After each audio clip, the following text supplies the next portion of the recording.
Hi అండి అందరికీ welcome to Potti TV. పిల్లలకి బిస్కెట్ చేస్తున్నాను. సాయంత్రం స్నాక్స్ ఐటమ్ ఎలా తయారు చేసుకోవాలో చెప్తాను.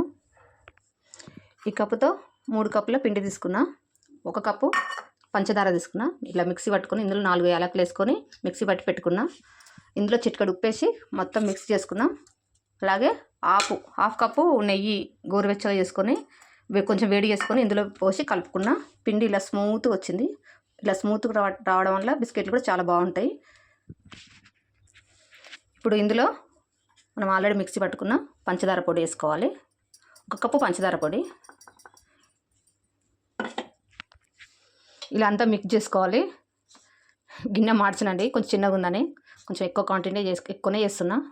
ఎందుకంటే ఇంట్లో తినడానికి ఏం లేవు, అలా 2-3 రోజులు వస్తాయని చెప్పేసి కొంచెం ఎక్కువనే చేస్తున్నా. ఇందులో కొద్దిగా వాటర్ వేసుకుంటూ చపాతీ పిండిలా కలుపుకోవాలి. ఇగో ఇలా చపాతీ పిండిలా కలుపుకోవాలి. ఇలా అంతా కలుపుకొని పెట్టుకోవాలి. సాఫ్ట్గా వస్తుంది, చాలా బాగుంటుంది. ఇందులో పాలు పోసి కూడా కలుపుకోవచ్చు, కానీ నేను ఒక 4-5 రోజులు ఉండాలి కదా అని చెప్పేసి పాలు పోసి కలపలేదు, వాటర్ పోసి కలిపిన. కొద్దిగానే వేసుకోవాలనుకుంటే పాలు పోసి కూడా కలుపుకోవచ్చు. దీని మన స్వీట్కి చక్కెరకు బదులు బెల్లం కూడా యూజ్ చేసుకోవచ్చు అండి, బెల్లం కరగబెట్టి. కానీ నేను ఫస్ట్ టైం చేస్తున్నా, చక్కెరతోటే చేస్తున్నా. చూద్దాం ఇది ఎలా ఉంటుందో టేస్ట్ చూసి మళ్ళీ బెల్లంతో కూడా ట్రై చేసి మీకు వీడియో చేసి చూపిస్తా. ఇలా చేసుకొని చపాతీలాగా కొంచెం మందంగా చపాతీలాగా చేసుకోవాలి. నేను చేసుకున్న తర్వాత చూపిస్తా. ఇలా చేసుకోవాలి. చేసుకొని సైడ్లు కట్ చేసుకోండి. సైడ్లు కట్ చేసుకుంటే కొంచెం షేప్ అనేది మనం ఎట్లా కట్ చేసుకున్నా నీట్గా అనేది వస్తుంది. నీట్గా రానిక సైడ్లు కట్ చేస్తున్నా.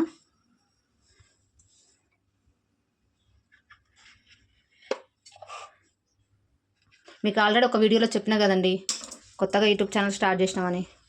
బాగానే 1K సబ్స్క్రైబర్స్ పెరిగిరు, కానీ వ్యూస్ రావట్లేవండి. ఇప్పుడు ఏ వీడియో పెట్టినా కానీ అస్సలు వ్యూస్ రావట్లేదు. మా పాప చాలా బాధపడుతుంది, అస్సలు వ్యూస్ రావట్లేదు మమ్మీ అనేది చాలా బాధపడుతుందండి. ఎందుకు పోవట్లేవో అర్థం కావట్లేదు. మీకు కొంచెం ఏదైనా తెలిసి ఉంటే మాకు కామెంట్ బాక్స్లో కొంచెం కామెంట్ చేయరా. మా పాప చదువుకొని చెప్తుంది నాకు కూడా అర్థమయ్యేటట్టుగా.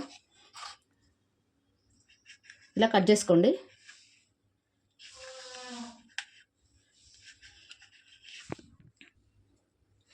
ఇలా వస్తుంది, తీసి పక్కకు పెట్టుకోండి. మార్నింగ్ కర్రీ చేసిన కొత్తిమీర వచ్చింది. ఇలా ప్లేట్లోకి పెట్టుకోండి. తర్వాత ఆయిల్ వేసుకొని ఫ్రై చేసుకోవాలి. ఆయిల్ పెట్టుకున్నా, ఇంకా ఫ్రై చేసుకుందాం. తీసుకొని లైట్ కొంచెం కాగానే నూనె బిస్కెట్లు వేసుకోవాలి. మీడియం మంట మీదనే మంచిగా ఫ్రై చేసుకోవాలి. లోపల కూడా మంచిగా కుక్ అవుతుంది, మంచిగా ఫ్రై అవుతుంది.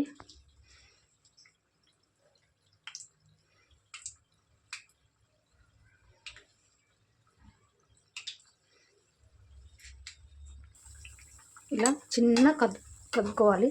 పెద్ద గంట పెట్టొద్దండి, చిన్న స్పూన్ తోటి కదపండి, కొంచెం పైకి తేలుతాయి. చిన్న మంట మీదనే మంచిగా కుక్ అవుతాయి. ఇలా ఇటు వేగుతూ ఉంటాయి. ఇది మళ్ళీ చేసుకుందాం. ఇలా ఫ్రై చేసుకోవాలి. చల్లారినాక చాలా మంచిగా గట్టిగా అవుతాయి. పిల్లలు బయట ఊక బిస్కెట్లు అడగకుండా హెల్దీగా ఇట్లా చేసి పెడితేనే బాగుంటుంది. మన చేతులతో మనం చేస్తాం కాబట్టి చాలా బాగుంటుంది.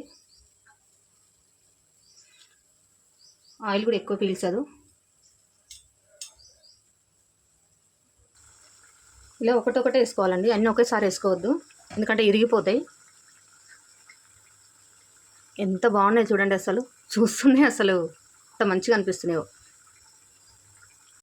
చూడండి. వావ్, శబ్దం చూసిరా ఎట్లా వస్తుందో. ఆయిల్లో తీసినప్పుడు మెత్తగా ఉంటాయి, చల్లారినాక చాలా గట్టిగా అవుతాయి. ఎంత బాగున్నాయో చూడండి. ఒకటి చుంచి చూపిస్తా. మమ్మీ నేను టేస్ట్ చేస్తా. ఎంత బాగుంది చూడండి, మీరే చూడండి. మమ్మీ నేను టేస్ట్ చేస్తా. మంచిగా వచ్చినాయి చూడండి. చాలా టేస్ట్, చాలా బాగుంటుంది. మా పాప టేస్ట్ చేసి అంటుంది. అమ్మ టేస్ట్ చేయనా?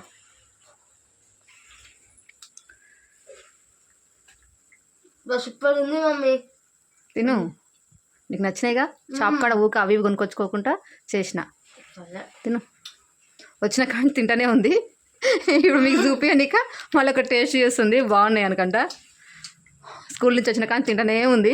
బాగున్నాయి మమ్మీ అనుకుంటూ. మా వీడియో నచ్చినట్టయితే సబ్స్క్రైబ్ చేసుకోండి, లైక్ చేయండి, షేర్ చేయండి. మీరు కూడా తయారు చేసుకొని ఎలా ఉందో కింద కామెంట్ చేయండి. ఓకే అండి, బాయ్.